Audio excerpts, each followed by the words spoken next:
بسم الله الرحمن الرحیم. د خبرونو سرټکی د کورنۍ چارو وزیر خلیفه سراج الدین حقانی او د چین د بهرنیو چارو وزیر وانګ یی ترمنځ لیدنه. په ابوظبي کې د اسلامي امارات سفیر مولوی بدرالدین حقانی او د متحده عربي اماراتو لپاره د روسیې له سفیر تیمور زابیروف سره لیدنه. او د اوکراین په اړه د پوتین او اردوغان ترمنځ تلیفوني خبرې اترې. دلیو مهربان خدای په سپیڅلي نامه درنلیدونکو سلام. د نن ورځ خبرونو ته ښه راغلاست. نن پنجشنبه د 1404 کال د زمري 13 نیټه ده. زه زیم د بشپړ خبرونه د کورنۍ چارو وزارت وزیر خلیفه سراج الدین حقانی د چین د بهرنیو چارو له وزیر وانګ یی او مل پلاوي سره وکتل. په دې کتنه کې د امنیت د نشئی توکو پر ضد مبارزې د سرحدي ځواکونو د همغږي د ګډو پولو د امنیت د سوداګرۍ کرنې او روزنیزو پروګرامونو په اړه خبرې شوې دي. همدارس د کورنۍ چارو وزیر د دواړو هیوادونو اړیکې تاریخي بللي او چین داسې ګاونډی یاد کړی چې تل افغانستان سره نیک تعامل ساتلی دی.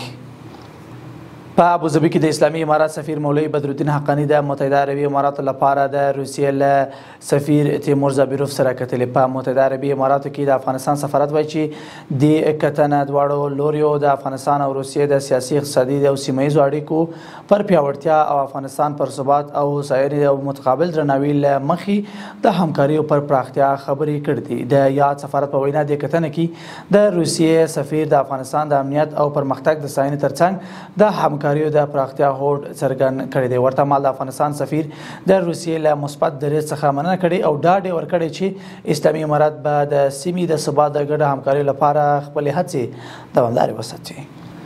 د امر بالمعروف نهی عن المنکر او شکایتونو اوریدلو وزارت وایي چې د یاد وزارت متسبینو د روانې اونۍ په لړ کې د ښځو د حقونو اړوند 26 قضیو ته رسیدنه کړې ده. یاد وزارت زیاتوي چې متسبینو په دې موده کې د 21 شخړو د حل او 4 کوډګرو د نیولو سربیره 114 اصلاحي غونډې هم ترسره کړې دي.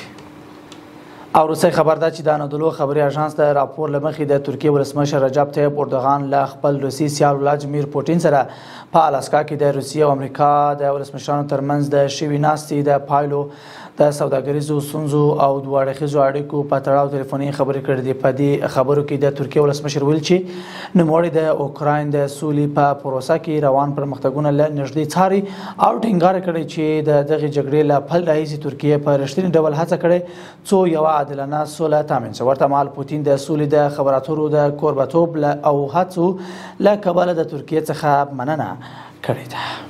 قدرمن لیدونکو له عملتیا مننه. تر بیا ښه وخت او ښې چارې.